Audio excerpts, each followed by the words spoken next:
میں کھوپڑی میں ابھی میں ایک واقعہ سنایا نا، جس نے مجھے سنایا تو بس میں آنکھوں سے ضبط نہیں کر پا رہا تھا. حضرت مولانا طاری جمیل صاحب کا واقعہ ہے. ایک شخص آیا مجھ سے ملنے کے لیے، خواجہ سرا ہے. میں تو پہلی دفعہ زندگی میں کوئی خواجہ سرا مجھ سے ملا. میں سمجھا کہ پراپر آدمی ہے، اتنی بڑی اس کی داڑھی اور رنگ ماشاءاللہ بڑی مردانہ وجہ. لیکن جب بات چیت کا انداز ہوتا ہے تھوڑا سا، وہ ایٹیٹیوڈ سے اندازہ ہو گیا کہ یہ مکمل مرد نہیں ہے. تو اس نے مجھے خود بتا دیا میں خواجہ سرا ہوں. میں نے کہا بھائی ہم سے ملنے کے لیے کیسے آیا آپ، اتنی بڑی داڑھی آپ کی. اس نے اپنا جو واقعہ سنایا نا، میں 3 دفعہ وہ واقعہ سناتے ہوئے رویا ہوں. اور جب وہ سنا رہا تھا اس وقت میرے آنکھوں سے آنسو نکل رہے تھے. اس نے یہ ابھی بھی میرا بیان سنتا ہے. وہ اس نے واقعہ سنایا کہ میں جب پیدا ہوا تھا نا تو میں خواجہ سرا تھا. گھر میں ایسا بچہ پیدا ہو جائے والدین کی طرف سے عزت نہیں ملتی. جب 10-12 سال کا ہوا تو نہ بھائی مجھے عزت دے رہا ہے اور نہ میرا والد مجھے عزت دے رہا ہے. میں بھائی کے ساتھ کہتا ہوں مجھے باہر لے کے جاؤ تو وہ کہتے ہیں لوگ میرا مذاق اڑائیں گے تمہیں دیکھ کے. ظاہر ہے اس کی حرکتیں تھوڑی زنانہ لڑکیوں والی حرکتیں ہوتی ہیں. اور والد بھی کہیں محفلوں میں نہیں لے کے جا رہے، ایک مذاق اڑایا جاتا ہے. کہنے ایک دفعہ میں کہیں گزر رہا تھا تو یہ جو ہوتے ہیں نا خواجہ سراؤں کی پوری ایک جماعت تھی. انہوں نے مجھے پہچان لیا، دیکھا اتنا اچھا. اس وقت نہ اس کی داڑھی اور یعنی اس میں خواتین والی ہی علامتیں تھیں زیادہ. تو انہوں نے مجھے کہہ رہے ہیں اتنی عزت دی، کھانا کھلایا اور اپنے گرو کے پاس لے کر گئے. اور گرو نے کہا کہ تم ہمارے ایجنٹ بن جاؤ، ہم تمہیں پھر اب ڈانس ماس کروائیں گے، آدھے تمہارے آدھے ہمارے، جو بھی اس کا سیٹ. کہہ رہے مجھے پہلی دفعہ کہیں عزت ملی. تو لیکن میرے ابا کو پتہ چل گیا تو ابا نے لا کے طبیعت سے کوٹ دیا، ٹھیک ہے نا، کہ دوبارہ ان میں نہیں بیٹھنا. ٹھیک ہے ہم نے توبہ کر لی، بھائی یہ برے لوگ ہیں، ڈانس ماس اچھی چیز نہیں ہے، ٹھیک ہے. تو اب کیا ہوا، کہتے ہیں کہ پھر جو ہے نا کچھ دنوں میں کہیں کسی سے جھگڑا میرا ہوا کسی بات پہ، تو اس نے انتقام لینے کے لیے شکایت لگا دی ابا کو کہ یہ دوبارہ ان کے پاس گیا. حالانکہ وہ جھوٹی شکایت تھی. اب ابا کو لگا کہ یہ صحیح کہہ رہا ہے جس نے شکایت لگائی ہے، کیونکہ شبہ تو تھا نا ابا کو دوبارہ جائے گا. ابا نے پھر مارا. تو کہہ رہے ہیں میں بول رہا ہوں کہ میں نے یہ کام نہیں کیا، میں نہیں جا رہا ان کے پاس، میں نہ ناچ گانا سیکھ رہا ہوں، کچھ بھی نہیں. لیکن ابا نے اس کی باتوں میں آ کے انکوائری نہیں کی ہوگی پوری، وہ سمجھے ہوں گے کہ بھئی ایسا ہی ہے. تو ابا نے پھر کٹائی لگائی. تو اس کے دل میں منفی جذبات پیدا ہو گئے اور یہ گھر سے بھاگ گیا کہ بھئی مجھے ویسے تو عزت نہ یہاں مل رہی ہے اور میں ذلت برداشت بھی کر رہا ہوں تو بھی. کہہ رہے میں وہاں چلا گیا. تو جب میں وہاں گیا ہوں نا خواجہ سراؤں کے ہاں، تو وہی گرو اور ڈانس، اور پھر اس نے مشہور کچھ ایکٹروں کے نام بتائے جن کے ساتھ ہم ڈانس کرتے تھے.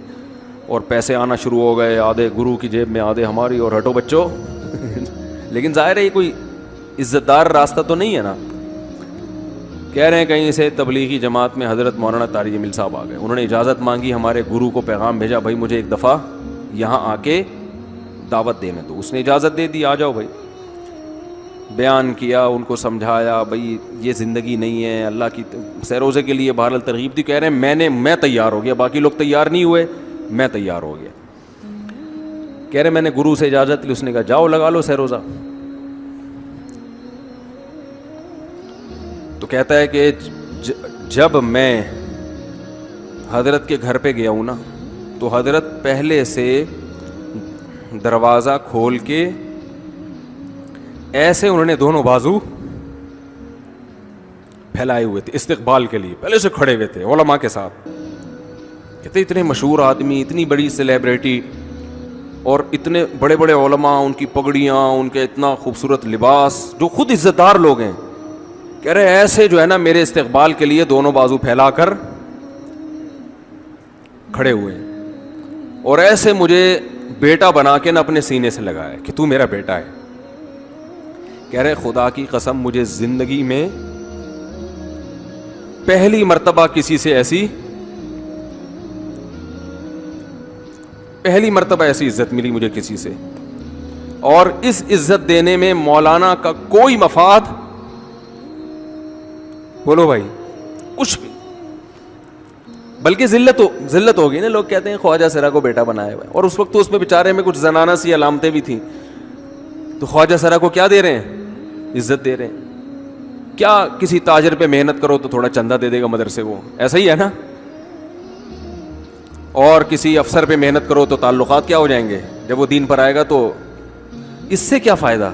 اس کو تو باپ ایسے ان لوگوں کو ریجیکٹ کر دیتے ہیں. بھائی اپنانے سے کہہ رہے مجھے یہ اپنا رہے ہیں, ایسے سینے سے لگایا انہوں نے, اور مجھے سہروزے کی جماعت میں اپنے ساتھ لے کر گئے, کھلاتے تھے, بڑا خیال رکھوایا میرا. کہہ رہے اس کے بعد پھر میں نے گرو سے اجازت لی. وہ گرو چھوڑتے تھوڑی, ان کو پیسے ویسے دیے, جان چھڑائی نا, وہ بھی غلامی کی طرح نکلنا پڑتا ہے. پیسے دیے پتہ نہیں کتنے لاکھ یا کتنے ہزار روپے, وہاں سے پھر نکل کے 4 مہینے اس میں بھی خیال کیا. تو پھر تبلیغ کے بزرگوں سے ملا, پھر انہوں نے پورا مجھے بتایا کہ بھائی تم یہ علاج کرو تاکہ تمہارے اندر یہ زنانہ علامتیں ختم ہو. تو وہ علاج کر رہا تھا ماشاءاللہ, انجیکشن لگے, انجیکشن میں ڈاکٹروں کی بھی مدد کروائی. یہ ایسی این جی او ہے میرے بھائی جس کو کوئی بھی این جی او نہیں کہتا, نہ ان کے کوئی اشتہار آ رہے ہیں. کتنے لاکھوں لوگوں کو اس طرح سے یہ لے کر بھی آئے اور ان کے مسائل بھی حل کیے, مگر نہ کوئی ویڈیو بن رہی ہے, نہ کوئی اشتہار آ رہا ہے. یہ تو اس نے خود مجھے بتا دیا نا, اور اس نے کہا ایسے سینکڑوں لوگوں کے ساتھ ہوا ہے. تو اس کی ماشاءاللہ اب داڑھی نکل گئی. اس نے کہا آہستہ آہستہ میں اللہ سے امید ہے کہ مکمل مرد بن جاؤں گا میں. تو یہ ہے وہ دعوت جس میں آپ کا کوئی مفاد بولو نہیں ہے. تو دعوت کے کام میں جب تک اس درجے کا اخلاص نہیں ہوگا, اس وقت تک آپ کی دعوت میں جان پیدا نہیں ہوگی.